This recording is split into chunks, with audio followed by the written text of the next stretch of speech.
제39회 1강 이사의 일반적 의무.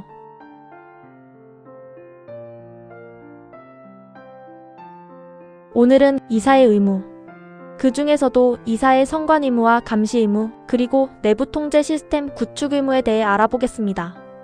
자세한 설명은 생략하겠지만 이사의 법령 준수 의무, 비밀 유지 의무 등도 이사의 일반적 의무에 속합니다. 1. 선관 의무. 주식회사의 이사는 단순한 직원이 아닙니다. 회사의 중요한 정보를 알고 있고 회사의 돈과 사업을 움직이며 회사의 경영을 담당합니다. 그래서 회사와 이사는 위임 관계에 있으며 이사는 회사의 수임인으로서 선관 의무를 부담합니다. 즉, 이사는 회사에 대하여 위임의 본질에 따라 선량한 관리자의 주의로서 사무를 처리할 의무를 부담합니다. 쉽게 말하면 회사를 위해 성실하고 신중하게 행동해야 한다는 뜻입니다. 2. 감시 의무. 감시 의무에 의해. 그런데 이사의 의무는 단순히 자기 일만 열심히 하는 데서 끝나지 않습니다. 다른 이사들이 위법 행위를 하는지도 감시해야 합니다. 이를 감시 의무라고 합니다. 대표이사와 업무 담당 이사의 감시 의무. 이러한 감시 의무는 대표이사의 선관 의무에서부터 출발합니다. 대표이사는 회사의 업무 집행을 선량한 관리자의 주의로 할 의무가 있습니다. 그런데 대표이사의 업무는 업무 담당 이사들이 나누어 맡아 하는 경우가 많습니다. 대표이사로서는 업무 담당 이사들이 제대로 업무 수행을 해야 자신의 선관 의무도 다하는 것이 되므로 업무 담당 이사들의 직무 수행을 감시할 의무가 생깁니다. 한편 업무 담당 이사들은 대표이사의 권한과 의무를 부분적으로 물려받아 일을 합니다. 따라서 업무 담당 이사들도 대표이사의 권한과 의무에 기초하여 상호 간의 감시 의무가 발생합니다.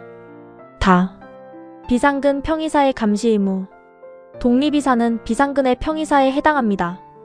그래서 대표이사나 업무 담당 이사와 달리 회사의 구체적인 업무 집행을 담당하지 않습니다. 여기서 비상근 평이사의 감시 의무가 문제됩니다. 회사의 상근으로 일하지 않는 평이사가 과연 어느 범위까지 감시 의무를 부담하는가의 문제입니다. 비상근의 평이사가 이사회에 부의된 사항에 대해 수동적인 감시 의무를 진다는 점에 대해서는 이견이 없습니다. 하지만 비상근의 평이사에게 상근의 사내이사와 동등한 수준의 의무를 부여할 수 있는가에 관해서는 논란이 있습니다.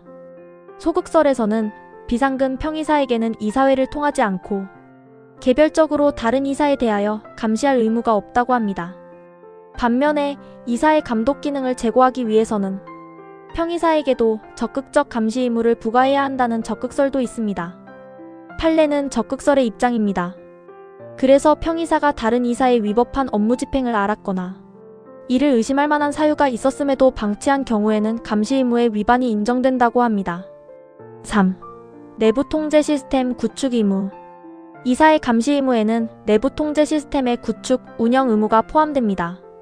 내부 통제 시스템이란 회사의 윤리규범 및 회계관리제도 뿐만 아니라 사업 운영과 관련된 법령 위반에 대한 신고, 보고체계, 그리고 위법 행위의 통제, 시정에 관한 총괄적인 시스템을 말합니다. 특히 대기업에서는 내부 통제 시스템이 더욱 중요합니다. 회사의 자산을 보호하고 회계자료를 정확하게 관리하고 불법 행위를 막는 시스템을 제대로 만들어야 하는 것입니다. 그래서 대표이사가 합리적인 내부 통제 시스템의 구축과 운영을 소홀히 하였다면 감시 의무 위반에 해당합니다. 비상근 평이사의 내부 통제 시스템 구축 의무는 업무 집행을 담당하는 이사에 비해 그 요구 수준이 다소 완화되어 있습니다. 그래서 판례는 대표이사나 업무 집행 담당 이사가 아닌 다른 비상근 이사 등의 경우에는 내부 통제 시스템 구축 의무에 소홀함이 있거나 해당 시스템의 운영 미비를 의심할 사유가 있음에도 이를 방치하는 경우에 한하여 감시 의무 위반의 책임을 집니다.